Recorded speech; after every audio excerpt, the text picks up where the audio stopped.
और बड़ी खबर पश्चिम सिंहभूम से। पश्चिम सिंहभूम में पुलिस की कार्रवाई से नक्सली बौखला गए हैं। ऐसे में नक्सलियों ने अपने खत्म होते संगठन को बचाने के लिए नए पैतरे अपनाए हैं।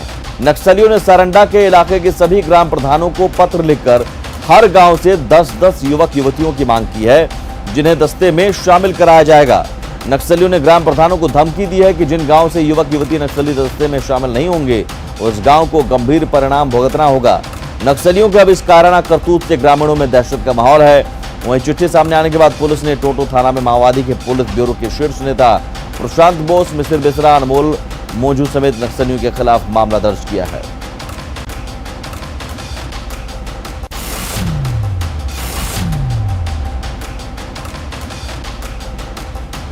तो ये बड़ी खबर, पुलिस की कार्रवाई लगातार चल रही है नक्सलियों के खिलाफ और पुलिस की कार्रवाई से नक्सली बौखला गए हैं और ग्राम प्रधान को अब चिट्ठी लिखकर 10 युवक युवती हर गांव से मांगा गया है और ना देने पर धमकी दी गई है परिणाम भुगतने की, अंजाम भुगतने की।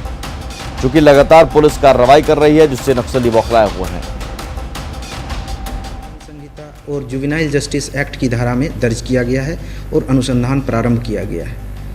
इन लोगों ने गांव के मुंडाओं को, डाकुआ को और नक्सल माओवादी पार्टी द्वारा गठित जो संगठन है उनके तमाम प्रमुखों और सदस्यों को एक हस्तलिखित चिट्ठी भेजी है और उसमें पुलिस अधिकारियों की हत्या करने, सरकार के खिलाफ एक युद्ध छेड़ने और साथ ही साथ हर एक गांव से 10-10 युवक युवतियों, नाबालिगों को भाकपा माओवादी प्रतिबंधित संगठन में शामिल करने, अपने कैडर को बढ़ाने, पुलिस और प्रशासन के विरुद्ध विशेष ग्राम सभा बुलाकर जो है षड्यंत्र करने और इन सब चीज़ों के लिए ग्रामीणों को भयग्रस्त कर रहे हैं, दबाव डाल रहे हैं, जो कि एक आतंकी कृत्य है। और इसी आतंकी कृत्य के तहत अभी कुछ दिनों पहले इन्होंने 64 आईडी भी ये किए थे और लगातार जो है इनका जो है इस तरह का पोस्टर का जो कार्यक्रम है वो चल रहा है।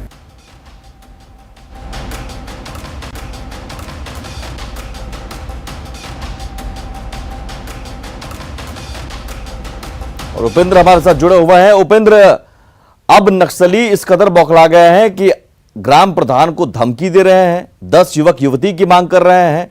उन गांव में क्या हालात हैं? क्या पुलिस उन ग्राम प्रधानों की, उन गांव की सुरक्षा देगी?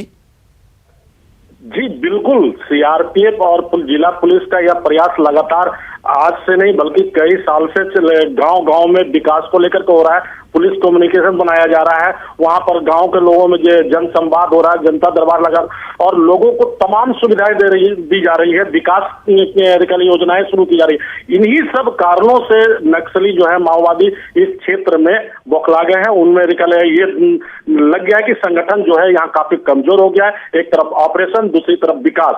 और यही कारण है कि अब यहाँ गांव वाले पिछले कई सालों से, 2-3 सालों से काफी जागरूक हो गए हैं और माओवादियों के सच से वो अवगत हो चुके हैं और वो अपने क्षेत्र में केवल और केवल विकास चाहते हैं। यही कारण है कि माओवादियों ने यहाँ के जो ग्राम प्रधान होते हैं, मानकी, मुंडा, डाकुआ, उनको चिट्ठी लिखा है और कहा है कल कि अपने गांव से 10 युवक या युवतियों को दीजिए और नहीं तो गंभीर परिणाम भुगतना पड़ेगा। जी चलिए, बहुत शुक्रिया उपेंद्र इस जानकारी के लिए।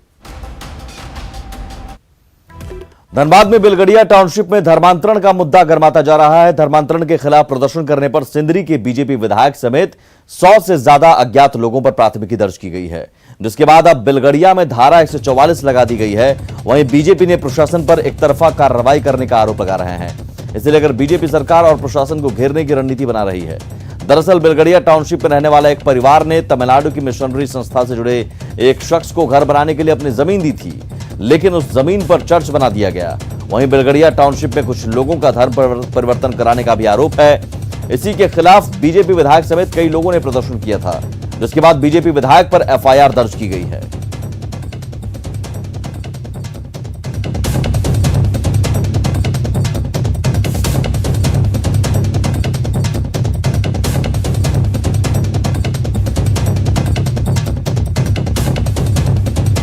धनबाद में अब धर्मांतरण का मुद्दा गर्मा गया है और ये मामला अब सियासी तूल पकड़ता जा रहा है। बीजेपी ने प्रशासन पर एक तरफा कार्रवाई करने का आरोप लगाया है। दिलीप हमारे साथ जुड़े हुए हैं। दिलीप, धीरे धीरे अब ये पूरा मामला सियासी रंग लेता जा रहा है और धारा 144 लागू करने की जरूरत पड़ गई।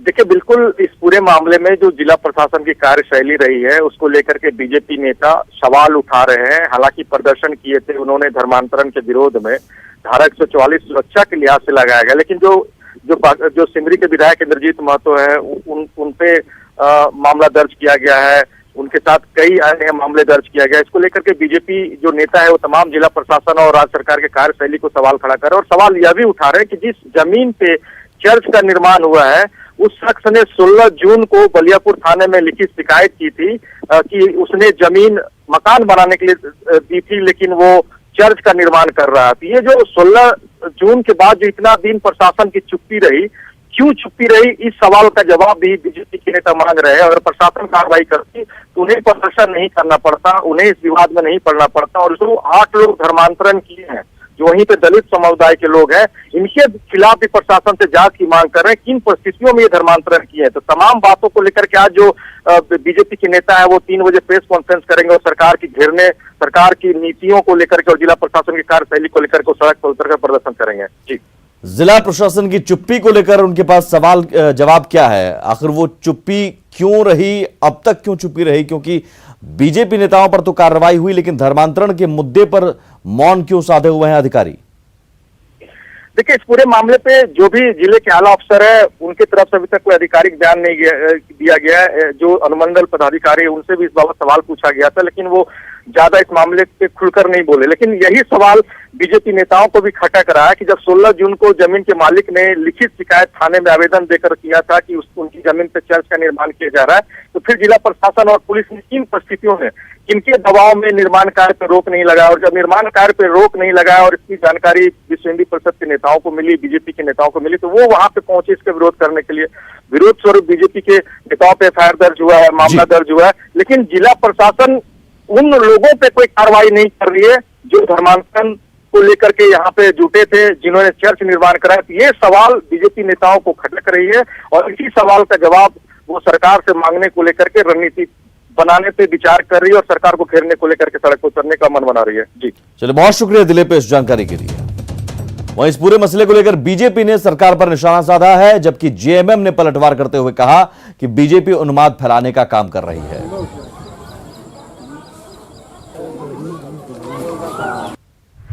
ये वर्तमान सरकार का समर्थन इन धर्मांतरण करने वाले लोगों को प्राप्त है, तो मनोबल तो बढ़ेगा। ये सरकार यहाँ के हिंदुओं को कमजोर करना चाहती है। जो अल्पसंख्यक समाज से आने वाले तथाकथित लोग हैं उनको हर नाजायज काम में भी उनको समर्थन करने का काम कर रही है। और इसीलिए धनबाद का बिलगड़िया में जो चीजें हुई है वो इसी का परिणाम है।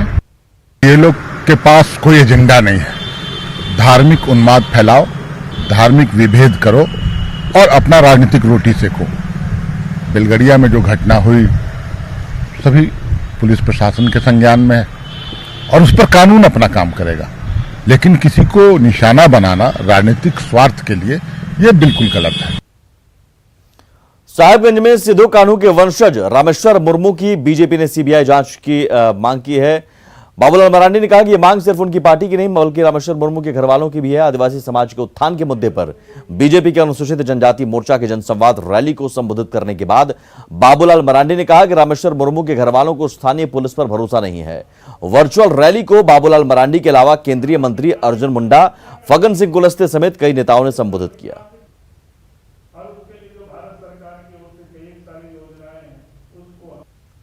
उनके परिवार के और उनके गांव के लोगों को राज्य सरकार पर विश्वास नहीं है, राज्य के पुलिस प्रशासन पर विश्वास नहीं है और इसलिए उन लोगों ने मांग की है कि मामले को सीबीआई से जांच होनी चाहिए।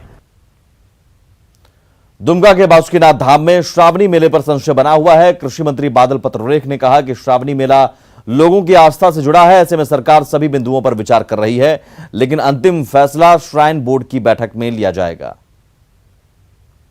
के मेंबर अभी भी स्थिति पर नज़र बनाए हुए हैं। अप एंड डाउन जो भी ऑब्जर्वेशन है सबको हम लोग ऑब्जर्व कर रहे हैं। अंतिम निर्णय श्राइन बोर्ड के अध्यक्ष माननीय मुख्यमंत्री जी को हम सबसे विचार विमर्श करके लेना है। और बड़ी खबर झारखंड से, कोरोना से 12वीं मौत हुई है झारखंड में। हजारीबाग में कोरोना पॉजिटिव की मौत हुई है और पिछले 24 घंटे में 18 नए कोरोना मरीज मिले हैं और इसी के साथ राज्य में मरीजों की संख्या 2219 हो गई है। तो आज 12वीं मौत, 24 घंटे में 18 नए कोरोना मरीज। हजारीबाग में ये 12वीं मौत हुई है। कोरोना अपडेट झारखंड में 2200 के पार अब संख्या पहुंच गई है कोरोना पॉजिटिव मरीजों की।